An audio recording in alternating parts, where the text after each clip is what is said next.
on that and many other issues that make healthcare accessibility much easier for all Americans. Senator Husted. Thank you, Mr. Chairman. Dr. Means, thanks for being here today. I'm going to try to get through pesticides and mental health for our children, if I could. I want to thank you for what you're trying to do to raise awareness about healthy eating, healthy foods. And since your nomination, though, I've had a lot of questions from farmers in the agriculture community in Ohio about your comments on pesticides. And you will not regulate pesticides in your role, but your views will impact American consumers and what they believe about what's healthy and good for them. What is a pesticide? I would just put a little poster up here, and why do we use them? Because this is the kind of thing we try to prevent. This is an earworm. This is the kind of thing that destroys our crops in all across the country. Corn, wheat, soybeans, fruit, and vegetables. If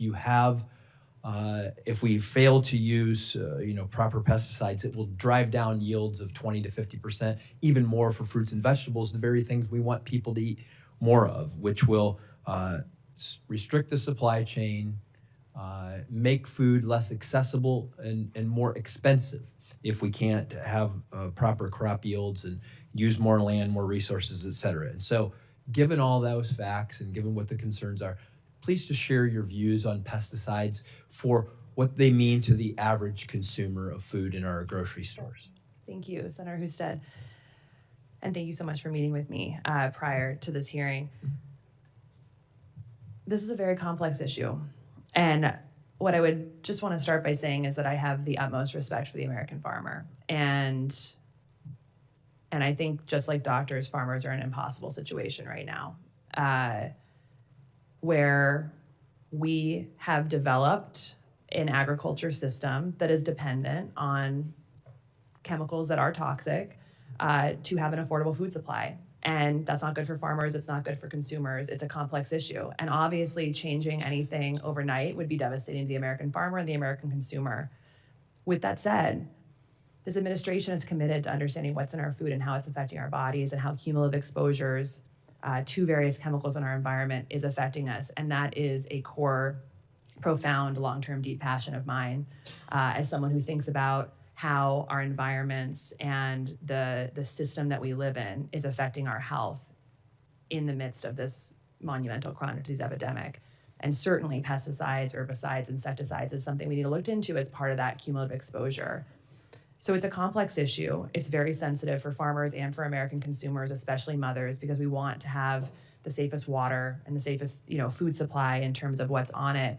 But I understand the nuance of these issues and that changes need to be made thoughtfully with full respect for American farmers and the constraints that they're under. And also, eventually we are going to need to move towards a more sustainable way of growing our food that decreases our reliance on toxic chemicals that are hurting human health. I think there are incredible movements happening within the administration. Like I mentioned, the $700 million going towards regenerative agriculture transitions, precision agriculture, and the private sector collaboration that may be using technology to help be more precise with pesticide spraying. And I think those are all positive developments. But at the end of the day, we do need to understand how these chemicals are affecting our bodies and work towards creating the safest Great. food system. I have one more, three quick questions for you. It's on mental health of our children.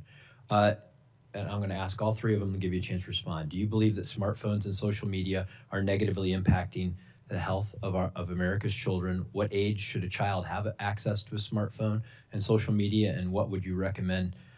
Would you recommend banning smartphones in America's schools? I believe that the research is showing that the impact of social media on children is profound and negative, and we need to take great efforts to protect children from premature use of technology that is associated with mental health issues and depression, and it's a strong concern of mine. And what age does the research say that we should have, give child access to a smartphone? I don't have the answer to that question. I don't know if that an exact number is known, but I think in light of how quickly things are moving with technology and social media and how rapidly things are changing, we need to, as parents, communities, schools, and a government, exert an abundance of caution and be very proactive about making sure we're protecting children and their mental health. I hope you'll spend some time talking about this issue in your role as Surgeon General, because if you go to a school that's banned smartphones, they will tell you it has a profound Absolutely. difference on the mental health and the educational environment in those schools. So thank you. Thank you. For being here. We'll now go to Senator Murphy, and for the awareness of the members, after Senator Murphy, we'll take a 15-minute break for the benefit of Dr. Means, and more importantly, the benefit of her job, and then we'll return 15 minutes, as said. Thank you, Mr. Chairman. Good morning, Dr. Means. Dr. Means, are you familiar with FTC policy that requires those who are recommending products online to disclose their financial connection to those companies? In particular, the document from the FTC says this: if you endorse a product through social media, your endorsement message should make it obvious when you have a relationship with the brand. Are you familiar with that? Certainly. Offense? As you know, there's a pending complaint regarding your failure to adhere to those guidelines that basically makes the contention, and this committee has verified the data that underlies their complaint, that you routinely violated this policy, and that in fact, in the majority of your posts for many of the products you recommend, you did not transparently reveal your financial connection. Let me give you an example. That's false. Well, I'll give you an example. So there's a prenatal vitamin called WeNatal. Your filings before this committee show that you started receiving compensation in the spring of 2024. And yet in September of 2024, you posted a video saying that you had no financial relationship to the company, just a big fan. And then in October, you said, not sponsored, just love these.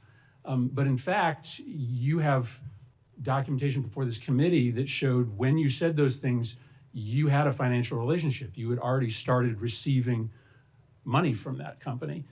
So you weren't telling the truth when you said you were just a fan. You were actually receiving money, correct?